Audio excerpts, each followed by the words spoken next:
క్రీస్తునందు ప్రియమైనటువంటి సోదర సహోదరులకు ప్రభు అయిన యేసు క్రీస్తు నామములో మీకు వందనాలు శుభములు తెలియచేస్తూ ఉన్నాను. మీ అందరికీ కూడా very blessed morning to all of you. దేవుడు మరొక చక్కని దినాన్ని మన జీవితాల్లో అనుగ్రహించినందుకు దేవునికి ఎన్నో స్తుతులు స్తోత్రాలు మనము చెల్లించవలసిన వారమై ఉన్నాం. ప్రియులారా, ఈరోజు దేవుడు మన జీవితాల కొరకు ఆయన వాక్కు ఒకసారి మనము గమనిద్దాం.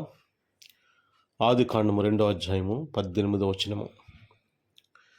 దేవుడైన యెహోవా నరుడు ఒంటరిగా నుండుట మంచిది కాదు, వానికి సాటి అయిన సహాయమును వాని కొరకు చేయుదుననుకొనెను. ప్రియులారా, ఈ వచనము ఎక్కువగా మనము వివాహ సందర్భాల్లో మనము వింటూ ఉంటాం. ఈ వచనంలో అసలైనటువంటి దేవుని యొక్క చిత్తం ఏంటో మనం తెలుసుకుందాం. దేవుని యొక్క స్వభావం ఏమిటంటే ఆయన సహాయము చేసేవాడు. Is the helper. ఆయన సహాయము చేసేవాడు. ఈ వచనంలో చూడండి, నరుడు ఒంటరిగా ఉండుట మంచిది కాదు అని వానికి సాటి అయిన సహాయమును చేద్దామనుకుని ఆయన తలంచాడు. అందుచేతనే ఆదాములో నుంచి అవ్వను దేవుడు తయారు చేశాడు. ప్రియమైన సహోదరి సహోదరులారా, ఈరోజు దేవుని యొక్క వాక్యం మన జీవితాల కొరకు ఏంటో తెలుసా? దేవుడు మనకు సహాయం చేసేవాడు. నీ కుటుంబంలో దేవుడు సహాయం చేస్తాడు. నీ వ్యాపారంలో దేవుడు సహాయం చేస్తాడు. నీ చదువులో దేవుడు సహాయం చేస్తాడు. నీ అనారోగ్య పరిస్థితిలో దేవుడు సహాయం చేస్తాడు. నీ ప్రయాణంలో దేవుడు సహాయం చేస్తాడు. నీ గమ్యము చేరుకోవటంలో దేవుడు సహాయం చేస్తాడు. నీ ఆర్థిక ఇబ్బందుల్లో దేవుడు సహాయం చేస్తాడు. నువ్వు దేనికోసం ఆందోళన పడుతున్నావో, భయపడుతున్నావో, ఆ సందర్భంలో దేవుడు నీకు సహాయం చేస్తాడు. నువ్వు దేనికోసం ఎదురు చూస్తున్నావో, దేనికోసం దీర్ఘకాలికంగా నువ్వు ఎదురు చూస్తున్నావో, దేవుడు దాని కొరకు ఆ సందర్భంలో దేవుడు నీకు సహాయం చేస్తాడు. ఆయన వాగ్దానం చేశాడు. ప్రియమైన సహోదరి సహోదరులారా, గాడ్ ఈజ్ ద హెల్పర్. దేవుడు సహాయం చేసేవాడు. ఈరోజు దేవుని యొక్క వాగ్దానము మన కోసం. దేవుడు మన పరిస్థితులన్నిటిలో ఆయన సహాయము చేయువాడు. కనుక భయపడద్దు, ధైర్యం కోల్పోవద్దు, కృంగిపోవద్దు, నిరాశ నిస్పృహలోనికి వెళ్ళిపోవద్దు. Whatever the situation you have, God's help is there for you.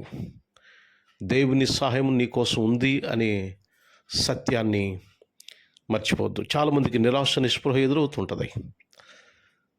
అలాంటి సందర్భంలో దేవుడు సహాయం చేస్తాడు. కనుక ప్రియమైనటువంటి సహోదరి సహోదరులారా, దేవుడు సహాయం చేసే దేవుడు, మనల్ని విడిచిపెట్టేసే దేవుడు కాదు. నీకు ఏది అవసరమో ఆయనకు తెలుసు, ఏది కావాలో ఆయనకు తెలుసు, దేనికోసం ఆశపడుతున్నావో ఆయనకు తెలుసు. తప్పకుండా దేవుడు ఆ విషయంలో నీకు సహాయము చేస్తాడు. కనుక భయపడద్దు. ఈరోజు మీ యొక్క జీవితంలో మీరు చేయబోయే పనుల్లో, చేయబోయే ప్రయాణాల్లో, చేయబోయేటువంటి ప్రయత్నాల్లో దేవుని సహాయం ఉంది అని మర్చిపోవద్దు. దేవుని సహాయం చేత మనము విజయము పొందుతాం. ఈ రోజంతట్లో మనము విజయమును పొందుకుంటాం. దేవుడు మిమ్మలను దీవించి ఆశీర్వదించి బలపరచునుగాక. ప్రార్థన చేసుకుందాం. సర్వకృపానిధియగు మా తండ్రి, మీ ఘనమైన శ్రేష్టమైన నామానికి వందనాలు చెల్లిస్తున్నాం. ప్రభా, మా జీవితాల్లో మరొక నూతన దినాన్ని మీరు అనుగ్రహించినందుకు మీకెన్నో స్తుతులు స్తోత్రాలు చెల్లిస్తున్నాను.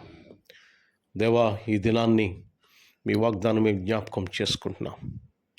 ప్రభువా, మీరు సహాయము చేసే దేవుడు. నరుడు ఒంటరిగా ఉండకూడదని ఆయనకి సాటి అయిన సహాయం చేయాలని మీరు తలంచారు. ప్రభా, మా మేము ఏ సందర్భంలో ఉన్నప్పటికీ కూడా మీరు సహాయం చేసే దేవుడవు, మమ్మలను నడిపించే దేవుడవు, మమ్మలను బలపరిచే దేవుడవు. ఈరోజు మీ ప్రియబిడ్డలు ఏమి ఆలోచన చేస్తున్నారో, ఎక్కడికి వెళుతున్నారో, వారి ప్రయాణాల్లో, వారి యొక్క ఉద్యోగాల్లో, వ్యాపారాల్లో వారు ఏ ప్రయత్నం చేస్తున్నారు, ప్రతి విషయంలో కూడా మీ సహాయమును అనుగ్రహించి జయమును అనుగ్రహించమని కోరుతున్నాం ప్రభువా. ఈ రోజంతటిలో మీ కృప